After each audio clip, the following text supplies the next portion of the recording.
I've flown down into the southern tip of India, and I'll be traveling through two states, Tamil Nadu and Kerala, from the Indian Ocean in the east to the Arabian Sea in the west. It's a land of Hindu temples, hill forts, pidgin English, and vegetarianism, and from November to March, it's blue skies all the way. Setting off from Madras, I was heading south through Tamil Nadu to the temple city of Madurai, then across the mountains to Kerala to cruise on the famous backwater canals before ending my journey on the remote islands of Lakshadweep.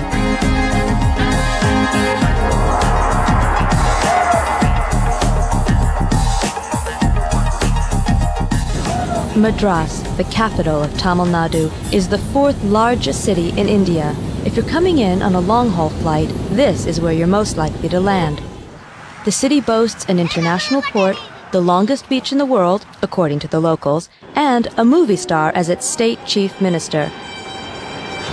It's where the East India Company first arrived from London in 1639. In amongst all the hustle of Indian city life, you'll have to hunt hard to get some peace and quiet.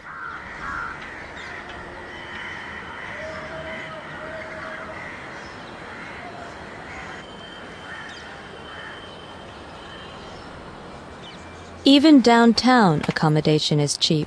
A single room overlooking the leafy courtyards in the Broadlands guest house was only $4.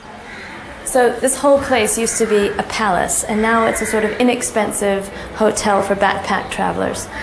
And it's 200 years old, and you can expect to get a very, very firm mattress indeed. I think this hotel's going to last another 200 years. And it's quite well known because the management's very helpful to travelers who've lost their passports or their money, and they've even got this little note for travelers. Attention, guests are advised to be cautious of strangers at hotels around who coax you for a dance party or something like they are troublesome. But travelers don't really come to Madras for dance parties. They're here to sort out their visas, ship parcels home, book trains and buses, and go. Indians say, follow the herd and you will find good grazing. This restaurant serves 3,000 meals a day. High turnover, very fresh. I'm sure I won't get sick.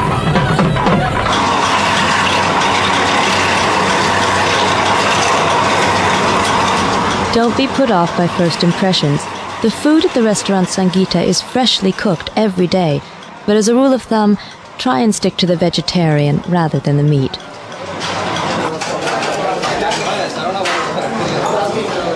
The most popular lunchtime dish in South India is the thali.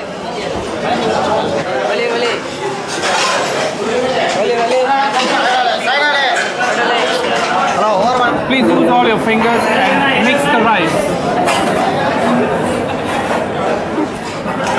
Take the rice in your hand. Yeah. Push it with your thumb. Is this where's this leaf from? What kind of leaf is it? This is a banana leaf. Banana leaf. And we don't use plates, we use banana leaves. Because one, it's cheaper, it's cleaner. They're very clean. And it's throw away. It's tasty. You like it? It's delicious. You try it once, you'll love it. It's really great. Well, it's all a little bit spicy, which I guess is very typical of South Indian food, and it's all vegetarian, which is also typical of South Indian food. And your food, as far as the rice is concerned, is unlimited. It's unlimited. It's all you can eat for 35 cents.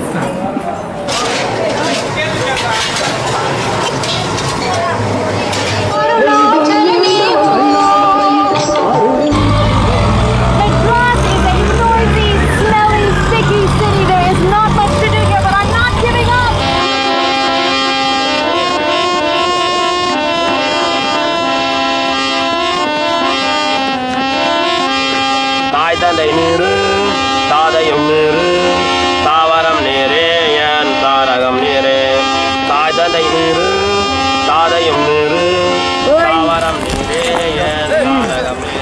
सो गया बढ़िया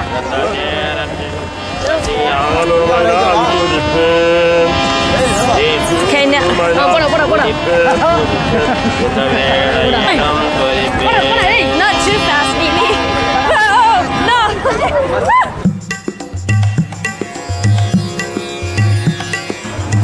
We're about 100 miles south of Madras on our way to the fort town of Ginji. They measure distances by beedies. Beedies are these cigarettes. So you can ask somebody, how far is it to Ginji? And they'll say close by. And you'll say, well, how far is that? And they'll say, oh, you smoke 2 beedies and you'll be there. 2 beedies worked out to be 4 hours on the bus. Indians obviously smoke very slowly. The trip cost less than $1.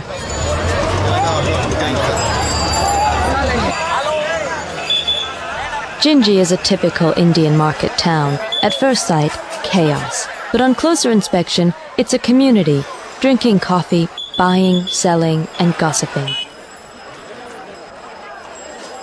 Enter one white female traveler, and it all grinds to a halt. Dealing with the attention of some Indian men is a challenge for every woman traveler. No sense of space or boundaries. They come like right up in your face. And you're like, whoa. Always the men in train stations, bus stations, always take me and okay, where are you going? And let me get your bag, sister, come with me, like they're great. I feel safer here than I do in Manchester at night time. I feel safer here. One thing I'd say, be very clear in yourself about not wanting the hassle. No eye contact. And when they do come at you, I've had quite a few times, people just like bashing into me in the street or actually groping me and just hit them and shout. Ah.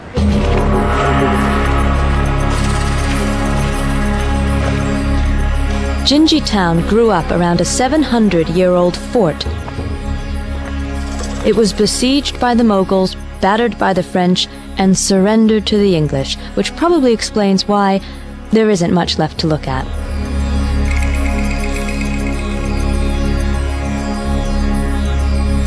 But even ancient ruins have their role in the 1990s as the perfect backdrop for epic Indian movies.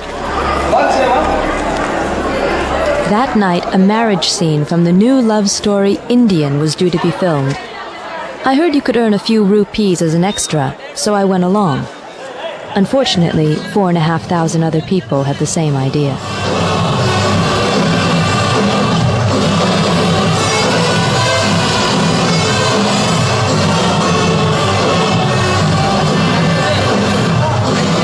In India, if you adopt a confident attitude and put on your best outfit, you can talk your way into anything, even a moment with the stars. How many films do you work on it at one time? Well, it depends. Normally I work about 3 schedules a day or something. 3 schedules a day. So you could do 3 films in one day? It's like, that's right. Say, we begin at 7 in the morning and work till 1 in the afternoon. Then continue another film? Yeah. We move on to the next film from 2 to 6 or something. And from 7 to 1 or 2 in the morning. Again, another film. Mm-hmm. How many films have you made in your career? Now I have slowed down. I stopped counting after about 160. 160? Probably I would have done about 170. Are you used to this, having all these crowds around watching everything you do? You can't do anything about that. They're there.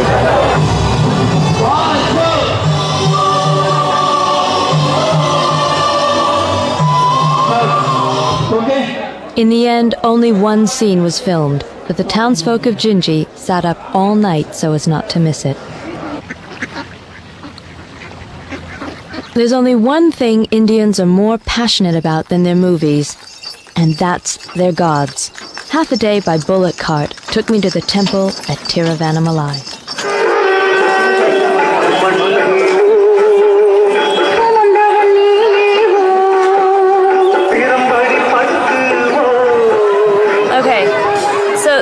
So this is your sort of full-on Hindu temple kit.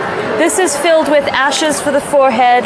These are food offerings to the god, dates, sugar, and sandalwood, incense. And this necklace, which is like this, you're supposed to put it on, and you can't take it off until you die.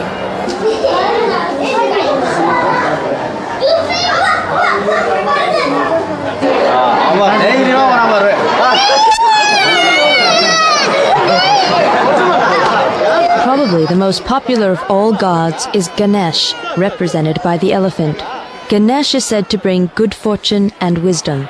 Slip a coin into the wet, steaming end of its trunk, and you'll be protected against everything but a cricked neck.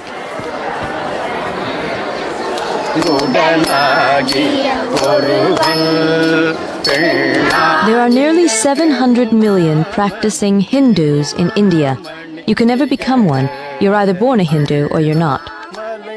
Hindus believe in reincarnation, that all animals are sacred, in particular the cow, and in daily worship.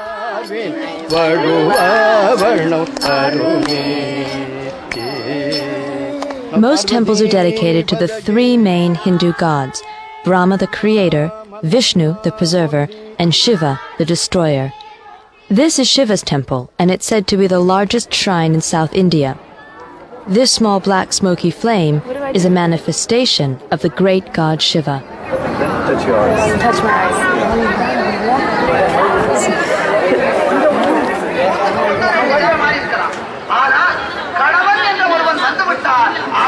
Do you like going to temple? Do you look forward to going to temple? Yes, very much.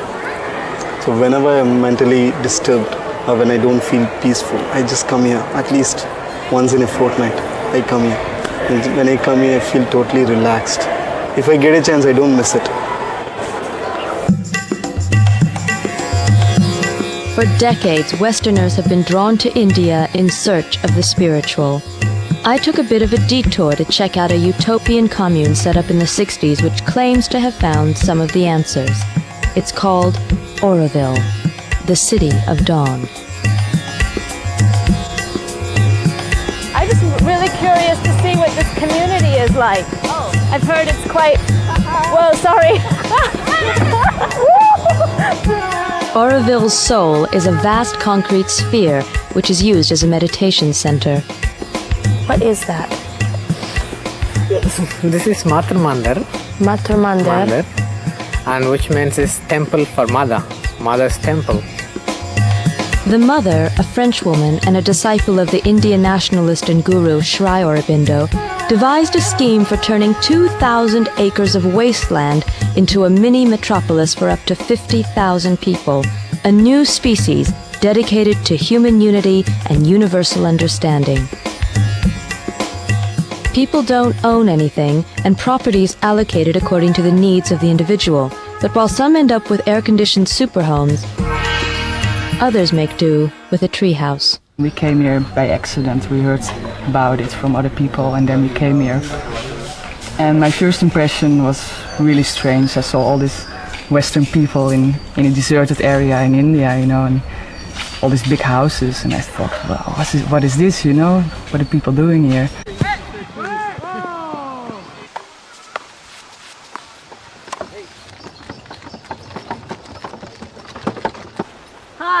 People flocked here from all over the world, all with different reasons for leaving home. Go ahead, love. Upstairs? Leon came here from Miami in the mid-'80s. So sturdy.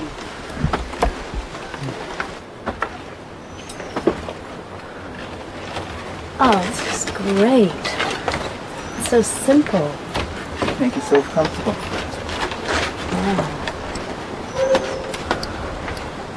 You got your music? Got my music. Got your books? Got my books. Got my electricity. Your electricity? What did you leave behind in the States? What did your life look like there? I was living in Coconut Grove, Florida. Had a large home, Mercedes, the boat, the whole bit. You gave it all up for this. Well, I would too. I gave it up. It got taken away. It's happenstance. As well as the old-timers who've been here from the beginning, there's now a new generation of Aurovilians who continue the human experiment. I can't really figure out what people are doing. Is it spiritual? Is it like is it a country club? Is it a retirement community? Is it a summer camp? Is it work-oriented, spiritually oriented? What is this place about? It's like you, what you are. If you can answer your question, what you are, that's what Auroville is actually. To find yourself out, what you are, and that's what Auroville is. Most of us have just grown up here anyway, and so it's home more than, and we don't need to answer these sort of deep philosophical questions. So does everyone who live here work? Supposed to be, and time being, most of them are. Since I've arrived, I've been doing this sort of theatre activities and things like that, which are just a way of trying to be a positive influence in the space. Like I grew up here as a kid and came back, and I just really want to sort of feel like I'm here, doing something good. Right now I do nothing. I was going to school and I stopped school and planning to go traveling. Work is not a means of earning one's livelihood here, but a means of self-expression. The thing is, you hold it like that, and then don't put too much because the soil is quite heavy, and then you go and throw it on the street. Okay, you'll notice that I'm the only white person here, and that's because I really shouldn't be here, because in fact, all the work in Auroville is done, all the labor, manual labor is done by villagers, Tamil villagers who live on the outside, which really blows my illusion, because I thought Auroville was sort of, built and worked and maintained by the Aurovillians.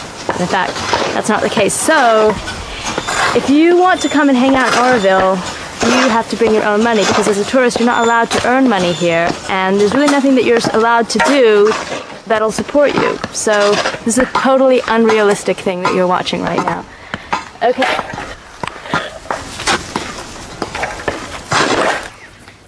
Well, I don't think it's looking its most impressive because it's not really finished. They've only been working on it for 25 years, but eventually, in about 5 years or so, it'll be covered in gold discs, and then it'll look great.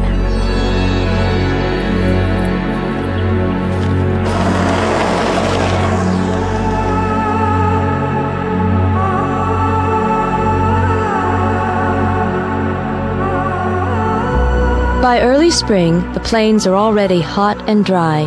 By midsummer, the temperatures are already reaching the hundreds. The only way to escape the heat is to head up into the mountains to small hill stations like Kodi Canal.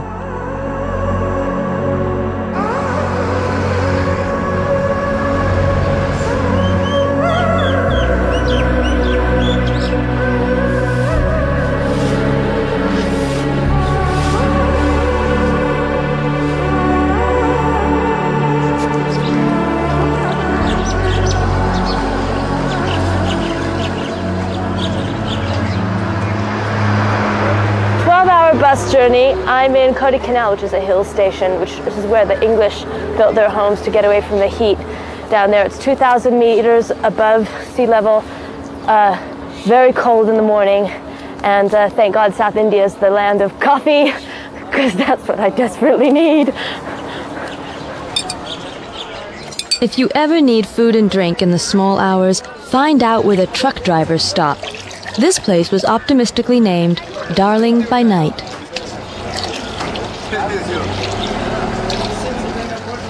Thank you. Very nice. Nandri. It is good. It is creamy and sweet. Yummy. Kodi Canal is no longer the exclusive British refuge it once was. Nowadays, it's a resort for middle-class Indian families and newlyweds. It's also home to the odd expatriate. Oh, hello. You're about the most genuine-looking Indian thing around here. Oh, yeah? Is that a fact? You're from the States? Yeah. Yeah. How did you know? Well, I recognize the accent. Oh, talking to my cow, huh? Is this your cow? No, but they're all my friends. Yeah. This is pretty amazing. I've been invited on a picnic by these absolutely beautiful, sort of upper-class Indian ladies, and this is Daniel, who's organized the whole thing, haven't you? Yes. This is very typical of Indian hospitality. If you're traveling alone, you'll meet a lot of Indians.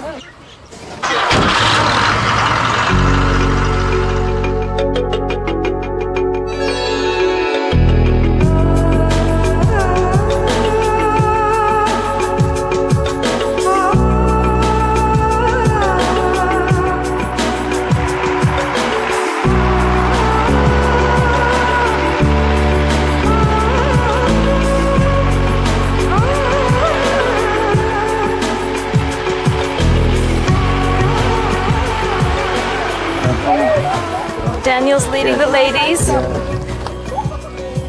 So is this the ideal spot for a picnic, Daniel? Yes, madam. This is it, huh? Yeah. And lead us not in temptation, but deliver us from evil. For thine is the kingdom, the power, and the glory, forever and ever. Amen.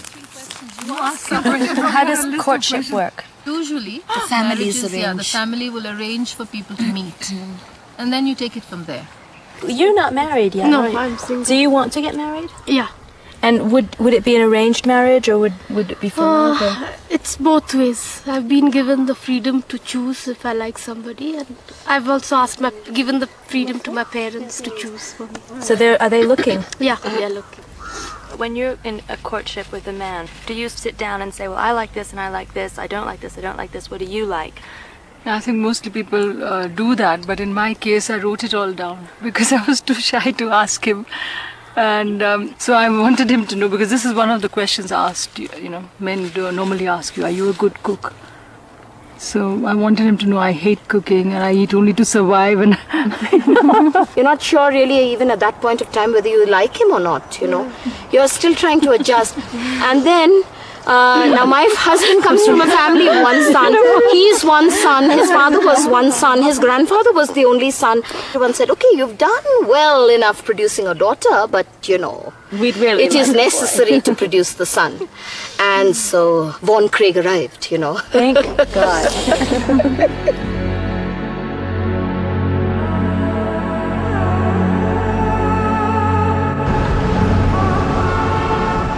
Intoxicated with mountain air and talk of life and love, I made a major error of judgment as I headed off downhill. Back in the hot, steaming plains of the south, off to a city called Madurai for a festival. And in a rare moment of insanity, I decided to come by a video bus. Great idea, terrifying reality. Apparently, even the Indians aren't taking them as often as they used to. Can't imagine why.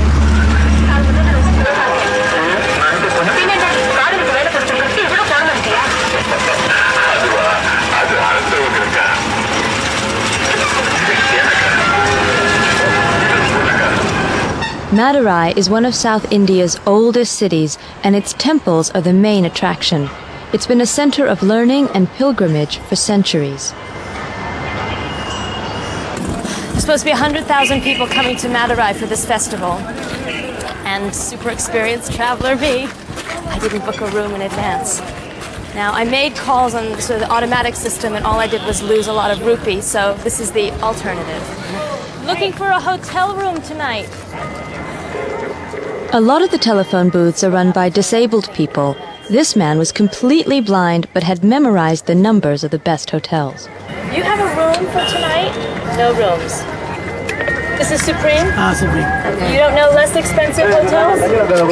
No rooms tonight. Hey.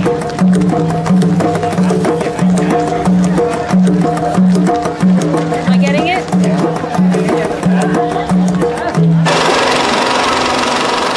With time to kill before the festival, I went to one of Madurai's 50 cinemas. 50 cents for a seat in the stalls, $1 for the balcony. This is what you do if you can't afford to go to a nightclub, and no one in India, very few people can afford to go to a nightclub. So the alternative is movies. What are we seeing today? Killer Force? Killer Force? Is that the name of the movie? They don't even care? Whatever. Violence, sex, action, passion, adventure.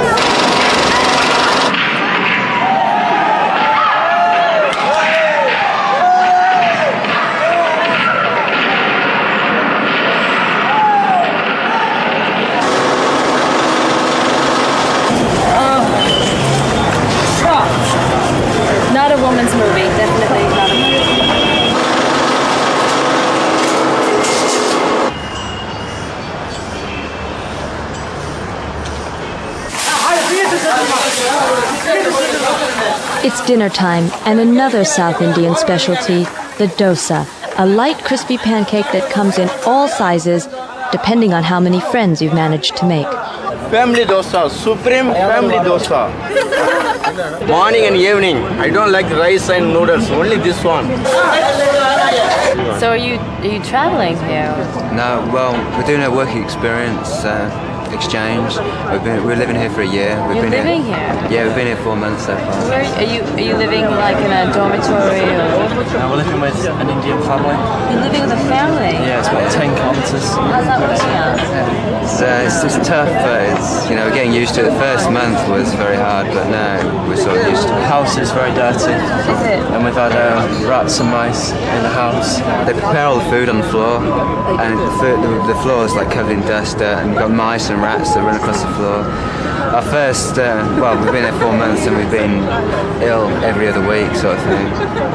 Food poisoning, stomach upsets, quite bad around. So it's like not what you expected, hey? No, it's very different. Basically, Shri Meenakshi. A well-informed local attempted to shed some light on the big event that had brought us all to Madurai.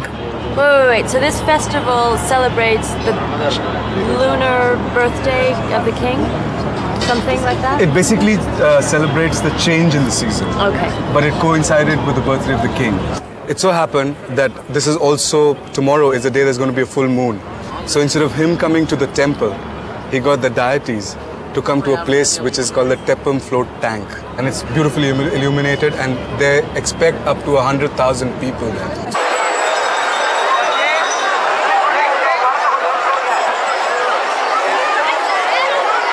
Quite a crowd, difficult getting through all this. Amazing.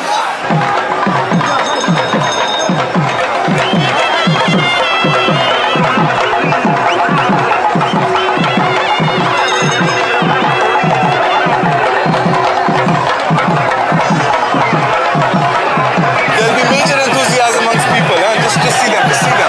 Yeah, it's a little nerve-wracking, to be honest. It is, but then for them it's a major high. They're on a high. This festival attracts pilgrims from all across India. It was amazing to see how such a seemingly small spectacle could draw such a huge crowd. An illuminated barge carrying the images of Hindu gods is pulled back and forth across the lake before being returned to the temple.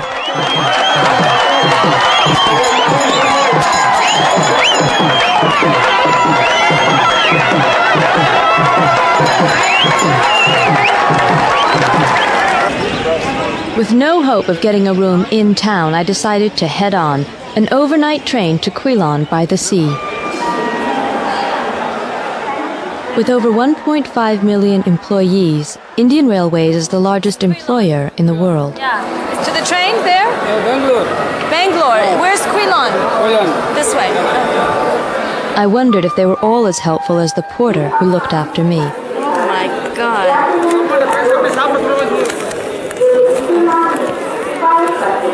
I'm sure it's delicious, but it looks absolutely revolting. Have you had dinner yet? You know, I just would like some fruit. Why don't you have it? You have it. Your supper, my supper. Your supper, my supper. No, your supper. No, really, your supper, my supper. My supper, your supper.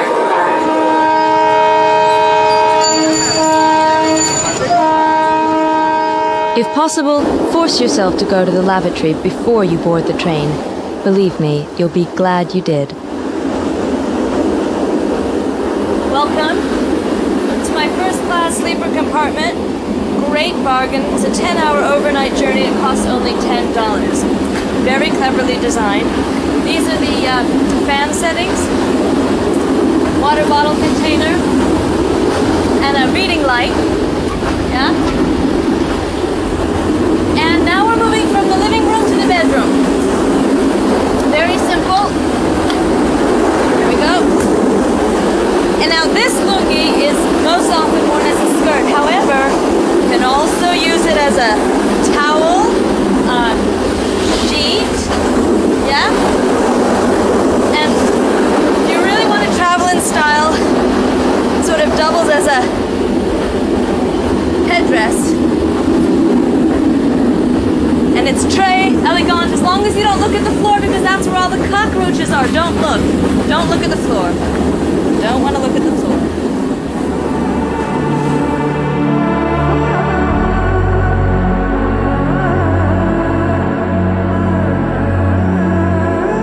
By next morning, I had crossed a range of mountains and was in a different state with a different language, Kerala. Its sun-drenched coast is dotted with little bays and beaches, like the one at Varkala.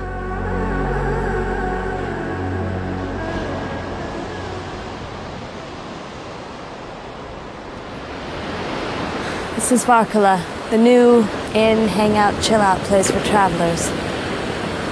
I am so ready for this.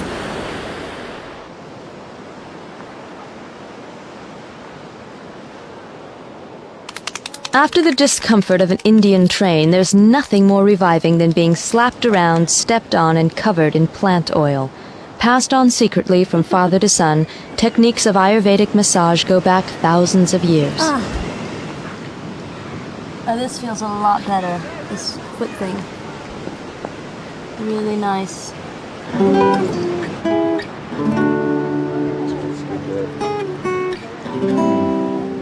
With package tourists now invading the old hippie hangout at Goa, seasoned Indian travelers are now seeking out beaches further south, first at Kovalam and now Varkala.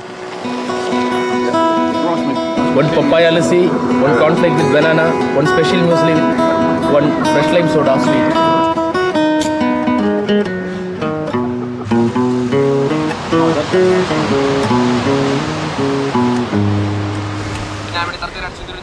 The only people that weren't resting were students from the Indian School of Martial Arts.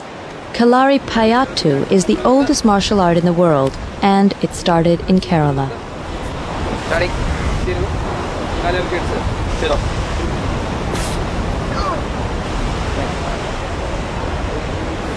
We fight with pressure point system. We believe there are deadly points in human body. Deadly points. Yeah. Yes. Naturally, if I touch you here, It hurts a lot, yeah. Okay, yeah. Okay, now if I do that to you, is that gonna hurt? If you locate the right place. Do I have to be strong to do it? No, you don't have to be strong, but you'll have to get the place. You are not got the place. I didn't get the place. It is very easy to get the place if you know the place. Okay, yeah, you got that place. Okay, let me see if I can get your place. No? Next time. Show me. I want to learn one. How many years do I need to study with you before you teach me the pressure points? 12 years. 12 years? Yeah.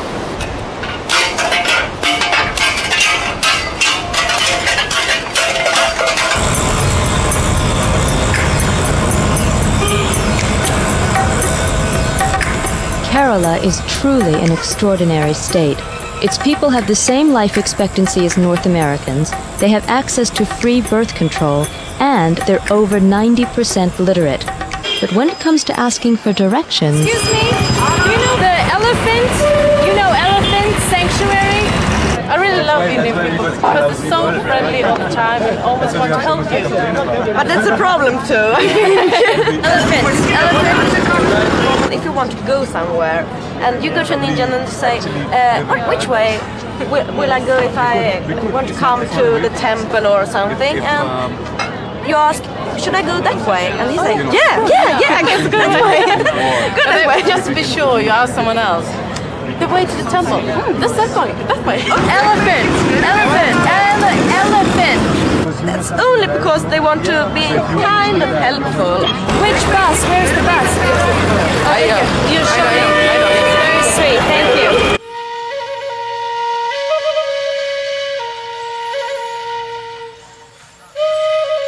Elephants are very important to Indian people. When they're not being gods in temples, they're out on hire to plantation owners. If you want one at your wedding, it could cost several $100s for the afternoon. In India, anything that valuable gets very well looked after, and that includes a 2-hour bath every day. Unfortunately, they can't change the bathwater.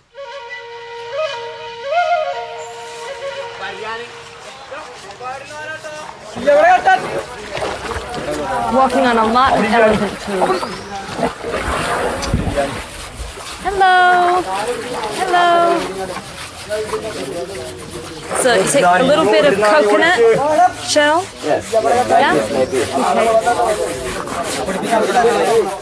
How do you hold it? Like this. It doesn't hurt? Doesn't hurt? Ooh.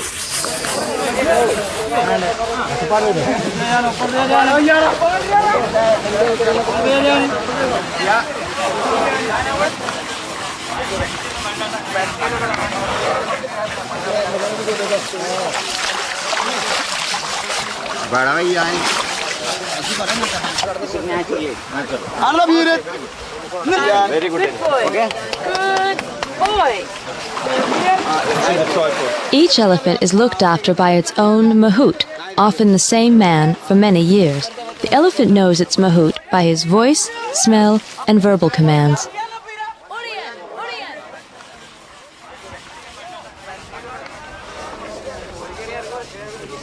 It's hard to believe that during their sexual period, for several months each year, these placid-looking creatures turn into wild and dangerous killers.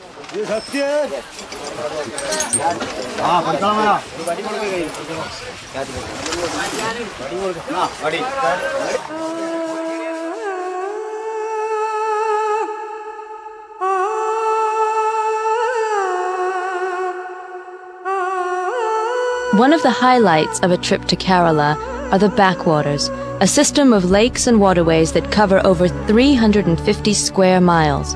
Chinese traders settled here in the 9th century, and their legacy can be seen in the fishing nets and thatch-covered cargo boats that sail the waters. For an unforgettable trip, hire one of these boats for a few days.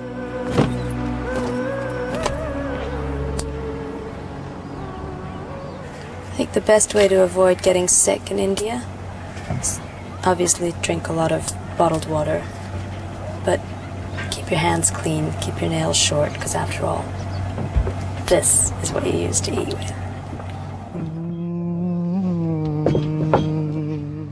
$50 a day includes a boatman, a living cook, and more delicious food than you can possibly eat.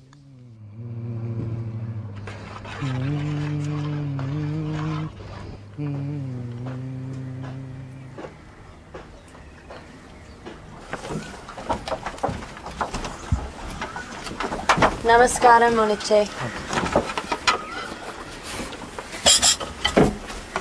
These come so handy.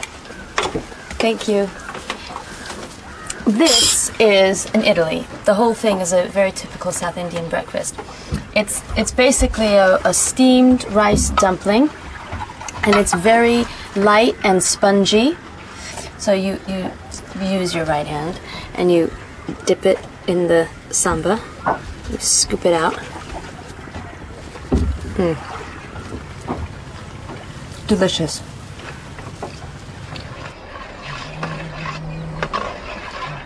Off to see this female guru, worshipped by millions around the world. Her ashram is somewhere here in the backwaters, and I think I'm very appropriately dressed for this. Okay. Excuse me, madam. Tiffin box. Yes, box. Thank you, thank you. These are great. 4 little food compartments. Lots of more samba. Idlis. Bye, beautiful houseboat.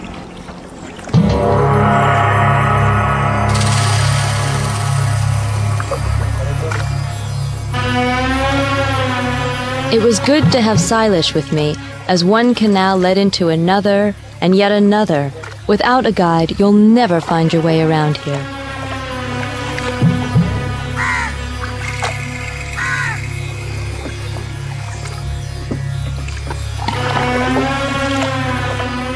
In the backwaters, you can also find one of India's most famous religious retreats, known here as an ashram. First ashram. She's thought to be the incarnation of the Divine Mother. It's a little intimidating.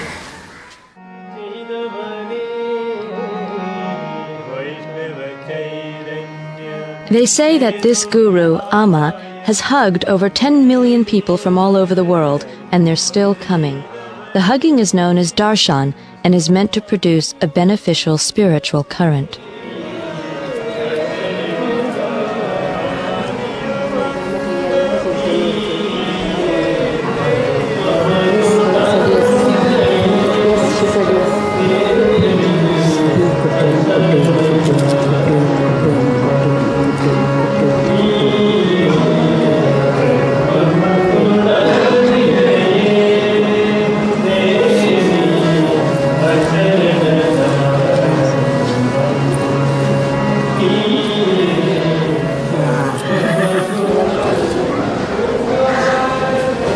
Well, it feels just like what it would feel like to get a really great hug from a really great mother. And I have no idea what she said to me, but believe it or not, I have an incredible amount of energy, and I didn't before.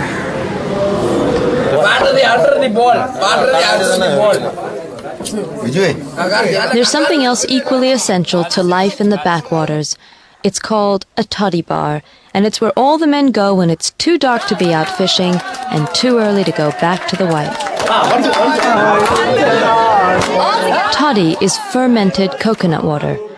It tastes like homemade cider. That's gone off a bit. Just like a bar anywhere in the world. To celebrate the fact that I'd crossed India without getting sick, I drank my fair share and sang with the rest of them. I took off from the mainland and headed out to the Lakshadweep, 36 tiny coral islands in the middle of the Arabian Sea.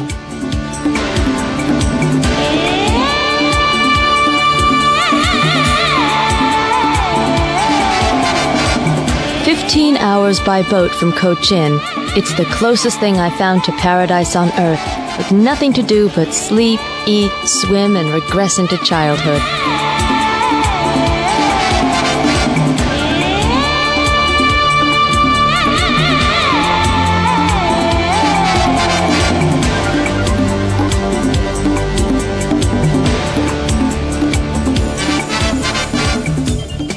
The Lakshadweep is a northern extension of the Maldive chain, but you need a permit to come here, and there's hardly any infrastructure for visitors. Yet.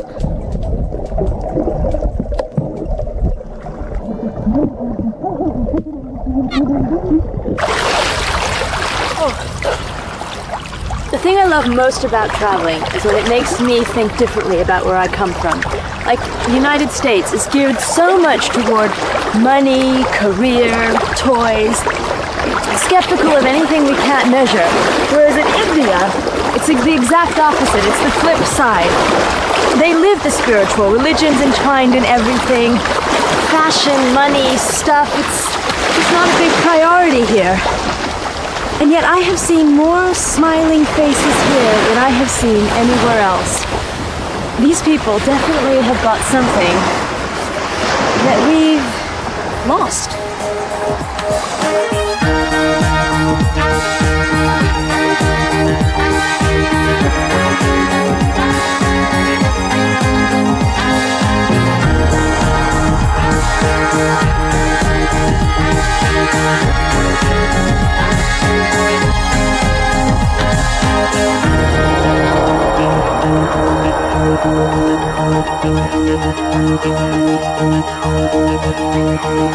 Thank you.